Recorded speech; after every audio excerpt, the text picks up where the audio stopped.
Assalamualaikum. Halo Sobat BRI, perkenalkan nama saya Arini Wulandari Suryono. Saya berdomisili di Depok. Saya dari jurusan Teknik Industri Universitas Gunadarma. Perkenalkan, nama saya Trianti Puji Sadermi, domisili Kabupaten Kebumen, lulusan Teknik Mesin Universitas Indonesia. Perkenalkan, nama saya Muhammad Dardan Musyasya. Saya berasal dari Jakarta dan saya adalah alumni dari Institut Teknologi Bandung, Magister Science Management. Berikut kami akan menjelaskan bagaimana tim kami terbentuk. Setelah lolos psikotes dan wawancara, kami diminta untuk melakukan video collaboration antar sesama peserta BFLP BRI. Dengan bermodal Instagram dan email, kami melakukan kontak satu sama lain untuk membentuk sebuah tim, sehingga terbentuklah tim kami dengan kriteria. Pertama, gender diversity. Jadi, kami terdiri dari laki-laki dan perempuan yang saling melengkapi. Kedua, region diversity. Kami berasal dari berbagai daerah yang berbeda, tetapi dapat disatukan di video ini.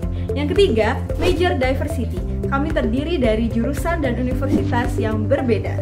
Yang terakhir, kenapa kami memilih 3 anggota? Karena dengan makin banyaknya anggota, maka ide dan solusi yang keluar akan semakin banyak dan kerja kami akan semakin efisien. Dengan berbagai alasan tersebut, kami sepakat untuk menamai tim kami Divergent. Karena dengan membawa perbedaan gender, major, background, dan region, kami dapat menghasilkan kolaborasi yang sinergi, terintegrasi, dan result oriented.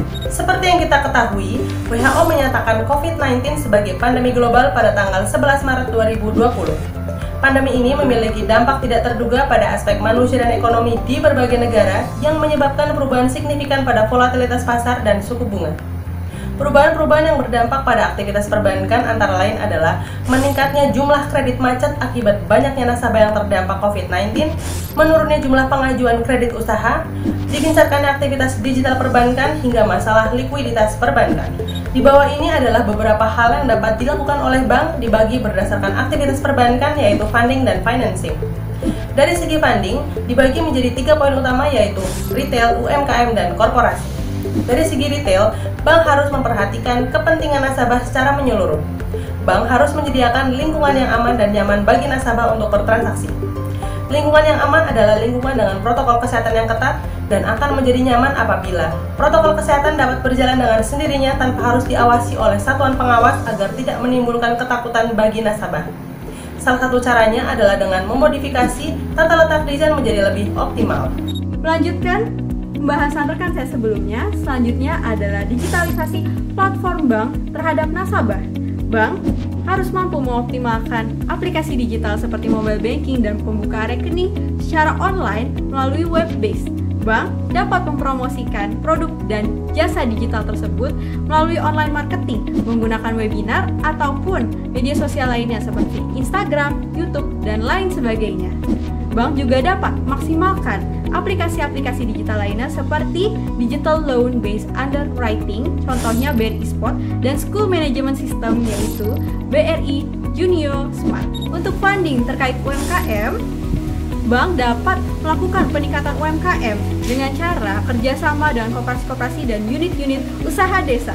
Funding terkait corporate, bank dapat bekerja sama dengan BPDC Indonesia di bidang transaction banking, kerjasama pembiayaan, dan teknologi informasi dan jaringan untuk membangun sinergi yang menguntungkan, meningkatkan efisiensi, dan menjawab tantangan bisnis ke depan. Untuk financing, pertama dalam segi retail, bank bisa melakukan pembiayaan non-konvensional, contohnya terlibat dalam private-public partnership pada proyek-proyek infrastruktur.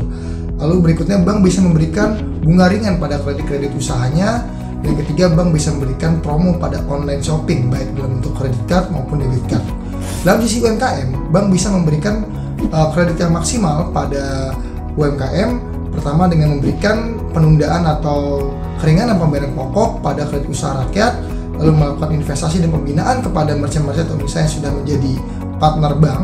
Lalu yang terakhir bisa melakukan kredit ringan pada usaha-usaha mikro atau home industry, contohnya adalah pembuatan masker, makanan, dan kue-kue. Lalu pada segi korporasi, bank bisa melakukan fokus pada industri yang potensial yang terdampak pandemik, contohnya agrobisnis, telekomunikasi, e-commerce, farmasi, alat kebersihan, serta alat-alat kesehatan. Berikut tadi hasil diskusi kami terhadap tema How Banking Industry Survive in this Pandemic. I'm proud to be the next brilliant future leader. Salam brilian!